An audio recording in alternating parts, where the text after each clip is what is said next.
Hey, buddy. Hope you guys doing alright. So, and I do hope that too. I know I say that sometimes when it doesn't have, at times it doesn't have so much conviction in my voice, but I do, even when I'm not feeling the best, I do want the best for everybody else. So yesterday, I'll just go ahead. I feel like people want to know what happened, so I'll just share it. I went to the interview, or not the orientation. Excuse me. It was not an interview. It was the orientation. First day, first orientation, and I mean, it felt okay initially. I don't know. It was all right. I mean, we were just listening to him talk about the company. I was taking notes, and shit was cool. Like the dude who hired me, my dad knows because he works with him and shit. So there was like he interviewed me, and we got to know each other, and I don't know. My dad spoke very highly of him, and he's a very generous, he's a very good dude. He's got a lot going on. He seemed tired. He seems like a very good dude. And if he watches this, I think he's watching my videos. I appreciate your kindness. I do. I really do, bro. I'll be honest with you though. If you do happen to watch this, I don't even want to do this, but I feel like I should because well, I mean, from a leadership standpoint, he messed up from my position, dude. Because I was there, I was the one being oriented. He was in the leadership role because he's the leader of this area, this store, this company job. So he's running the show. I'm just sitting there as a potential employee watching him run the show. And he takes us over to another room with it was like an office with computers and shit for managers or something like that, and he had to sit down at the computers. And granted, I know he's tired. He talked about being tired. He granted out he had only had 4 hours of sleep. He said all these things, so it's like I get it. I mean that these are your choices. I don't know if he had to work late or what. Those are his choices. Like it's hard to be a good leader when you don't have good sleep, but that in itself happened for that way for whatever reason because of what he did.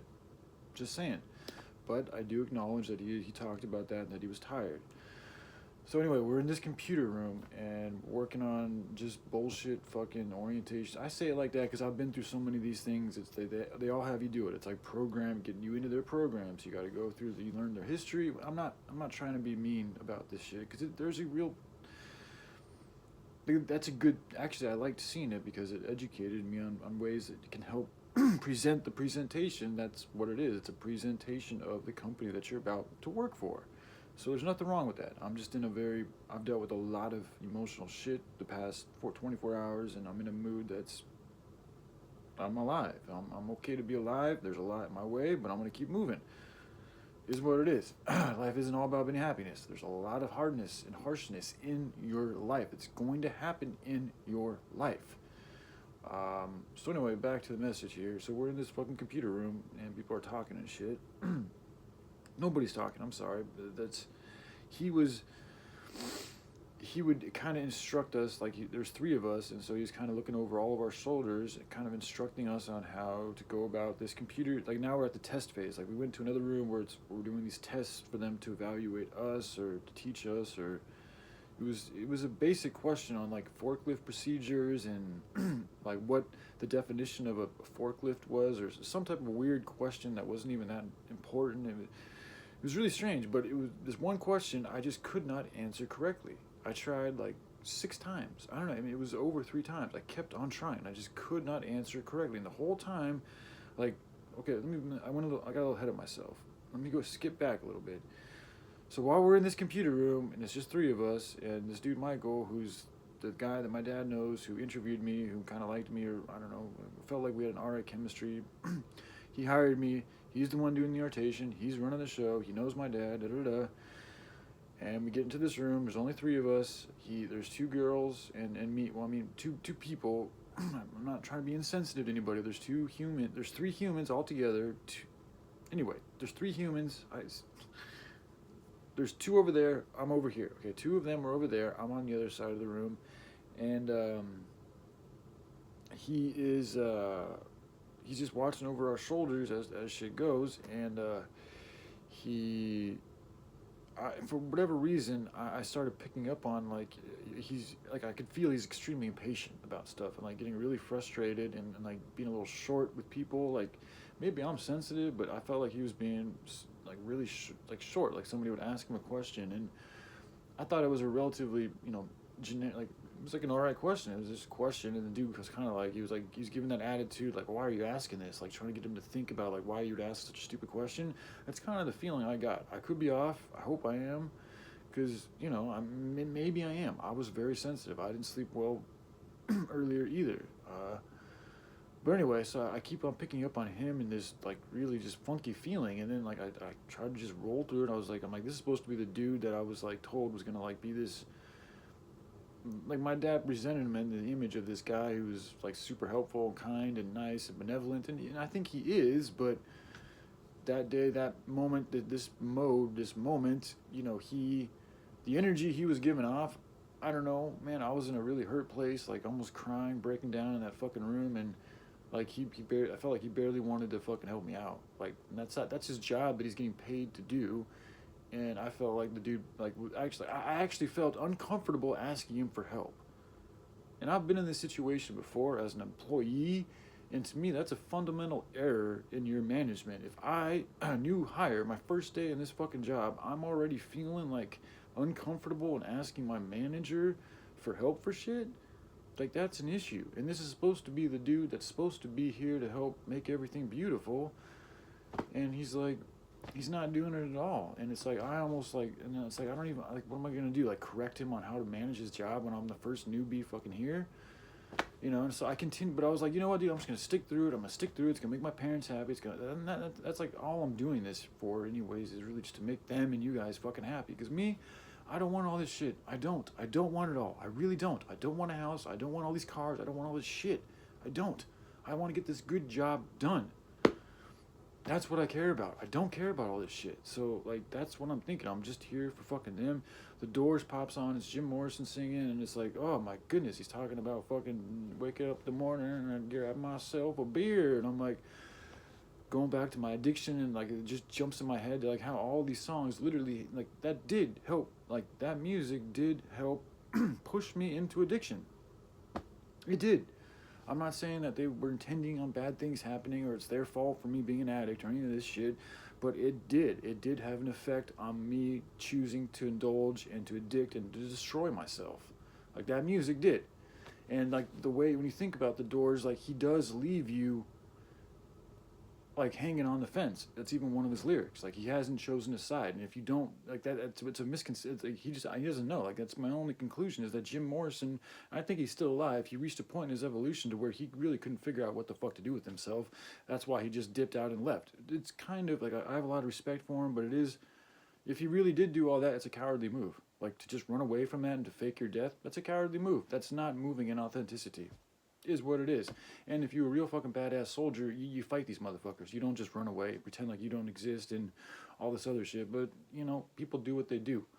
But so anyway, upon listening to that song, it just brought me back to my past and addiction, getting all fucked up, and then my friends and all, and then I had, I didn't, I'm still having this issue with a particular person. It's like, so it's like, and my friends, like all this shit is compiling in my fucking head while I'm trying to just do this simple fucking test.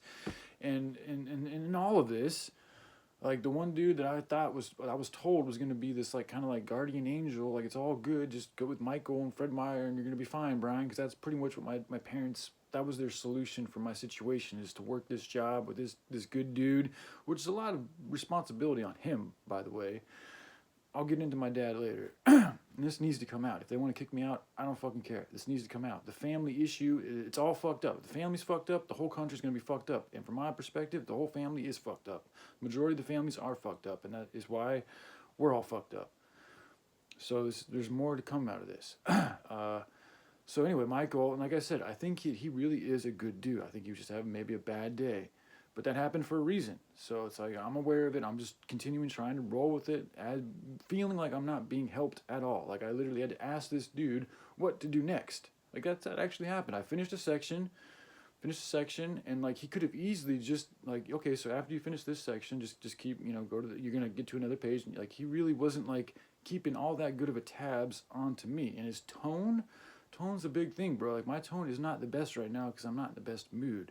But as a leader, as somebody trying to teach other younger new hires how to do shit in the world, your tone goes a long way. So it's like, if you want to have a good situation and get the best results out of a situation when you're trying to teach people, you need to be able to reach them, which means the better you're able to reach them, the more positive you are, the more able you're going to be able to reach them, because the more willing they're going to want to be to trust you. Now you can come at them with that fake fucking niceness, which is fakeness, which is actually really evil and deceitful because you're just using it to gain their trust to take advantage of them. Or you can be genuine with your goodness and just do it from that fucking reason alone, just wanting to be good and wanting this moment to grow as good as it can. I was not feeling that or hearing that for the most part from Michael, especially in the room that we were doing the computers. And he was doing a lot of different shit, so I feel like he's overwhelmed himself. So my heart goes out to him. I'm not blaming this on him at all. I'm just saying, from my perspective, everything that's going on, this is not feeling right. And then on top of all this shit, I'm like, I literally woke up that night before having panic attacks about not being able, like, that this job's going to take away my momentum and the work and the writing and the project and the essence that I've been cultivating for some time. And it's like, that's the real value here. Like, what am I going to help? Like, this isn't helping people. This is making it easier for people to consume shit that they don't need, that most of it is fucking up the earth in a bad way and themselves. That's my job, is to make it easier for them to continue to fuck up the earth and themselves. For the most part. And I get it. This is where people get the majority of their food, so they don't have much of a choice. But that's also exactly what I want to change. So, this is all fucking happening.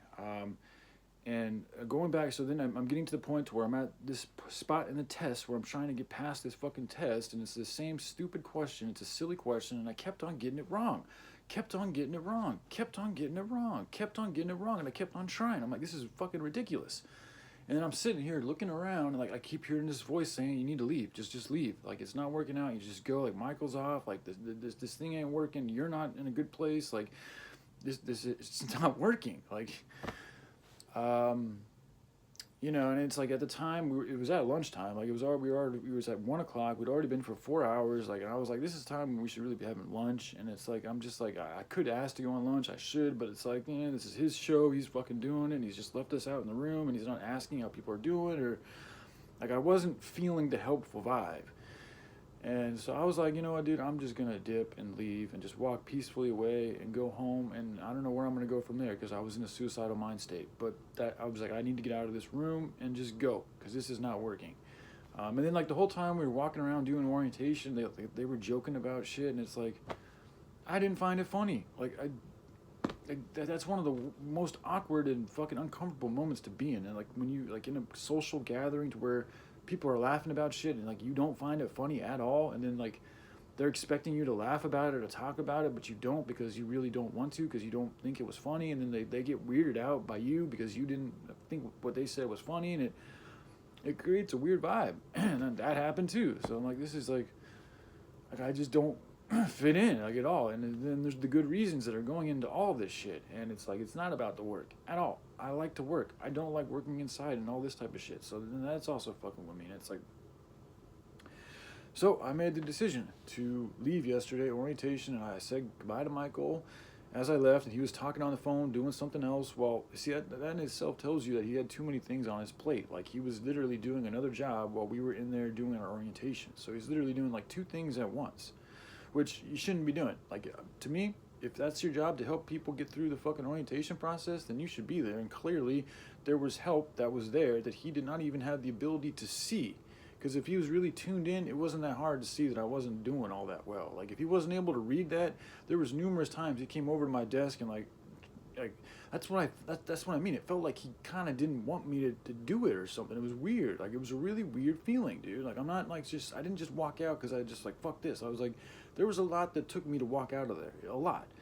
And it's like, he came over to me repeatedly, and just like, the vibe was just, I don't know how else to say it, dude. It was like he was irritated with me or something. I'm like, okay, this is fucking ridiculous. So, and this is supposed to be my golden guy, you know. And I don't know. Like I said, I think all in all, he's a great dude. So I'm not trying to talk any crap about him. And I respect the opportunity they gave me. So, but as I walked out, you know, I saw him talking on the phone, doing something else in a different room, and I was like, "Hey, Michael, I gotta go, man. I got mental issues and shit. I just gotta go." And he was like, "Oh, okay. Well, call me. Let me know. I want to help you." And I'm like, "Well, you got to kind of figure out how to do that yourself, bro. You know, you could ask, like, do you need help with anything? You know, he didn't even do that. So, like, you know, so I left, and then I left, came here, and of course, my parents freaked out. Everybody's completely mad at me, like super hateful, mean. Yeah, dude, they're being fucking mean. My brother's been the coolest, but my parents are completely mean and hateful. And it's like, from so many standpoints, what you guys are doing is fundamentally wrong. And but I'm so overwhelmed by everything right now. I ain't even got time to fucking tell you guys how wrong you are. Like, I can't. That's wrong. That is not love. That is not how you treat people. There's not care. There's not goodness and an intent to help somebody really grow in what you're doing. What you're doing is trying to just tell people to go this, do that, do that, do this. That's how you solve things. Just go there. They'll solve it. They'll solve it. And in actuality, a family should solve things within the family structure. That's how I feel. But they don't feel that way. My mom's solution to things is to take a pill, go to the hospital, or get a job. That's her solution. Doesn't work for me. I've tried. It doesn't work. So my dad doesn't even care to talk about this shit without freaking out. Like, just the fact that I've been suicidal alone would, to me, if I'm aware of that, I'm going to try to at least tread lightly around an individual. I may not agree with everything he does. I may not like everything he does. I may even see him as something wrong. But because he has vocalized his expression of wanting to kill himself, I might give him a little easy. I might, you know, tread lightly around the edges because I don't want him to kill himself. But my dad and my mom can't even do that, which tells me that it's their sickness. Again, it's the sickness. Like, I have not chosen to procreate. I do not have any offspring. To me, that is a very sacred choice, responsibility that you guys take. Okay? And you guys chose to make that shit. I have not done that. Okay? I do not have the same responsibilities that you have. How you use your responsibilities, how you use your power, your children, says a lot about you. They have not chosen, to my knowledge, to even spend the time to look up any information regarding how to help a drug addict heal. Not once, this whole time, have they taken the time in their hearts to try to even think about how to help me. And again, a lot of it, yes, we're grown this way, so a lot of it does have to do with the American programming and all that bullshit. But again, my dad's a smart fucking dude. Like, he has a genius IQ. It's like 168. He's fucking smart. He's read a lot of books. He's opened his mind to a lot of things. He's lived on communes. Like, I find it hard to believe that he doesn't have enough information and sense inside of his heart not to, like, research stuff that could help his offspring out. But maybe that's where he's at. I don't know. If so, like, either way, I need to be careful that I don't allow myself to be affected in such a fucked up way to where I will kill myself, because these people clearly don't care enough to ask questions and to really look into what it might take to help heal me, or to help steer me in a way to where I can heal myself, because they can't heal me. I can heal me. But we can help guide each other the right way. And how well you do that determines, is shown through your effort and actuality in doing that, and actually going into the root of the problem in an attempt to solve it. So, but as I've said before, and I'm going to continue saying this, there's reasons why you were born in the situation that you're in. I've always felt like I'm more of a parent to my parents than they have been to me. Now, obviously, financially, that's not the case. It's more of an emotional parenting. I feel like I have been the emotional fucking parents to them. And to me, the proof is in the fucking pudding. So, it is what it is. Where things go from now, I'm not sure. But this needs to be out, because this is a huge fundamental issue. And this is also exactly what the enemy wants. So the whole time this is all going on, I'm like trying to be as aware of as I can that, like, this whole fucked up family scenario is by design, by the enemy, and that these people are sick and they're not even aware of their sickness, which is really dangerous, because it's like, if you're aware of it, then it's like, whoa. Then you kind of second guess yourself a little bit more. But if you're not even aware of it, then you're that much more susceptible to just completely diving into your sickness and whatever. You know, there's all different types of ailments that can come from that dive. So you got to be careful, because you can get fucked up out here. Like, that's just crazy in itself. Like, I've continued to talk about, like, that's a deep pain that's just being completely ignored by my family. And that's really all I've wanted, is just somebody to fucking talk to. Anyway, alright, I love you guys. Y'all take care. Bye.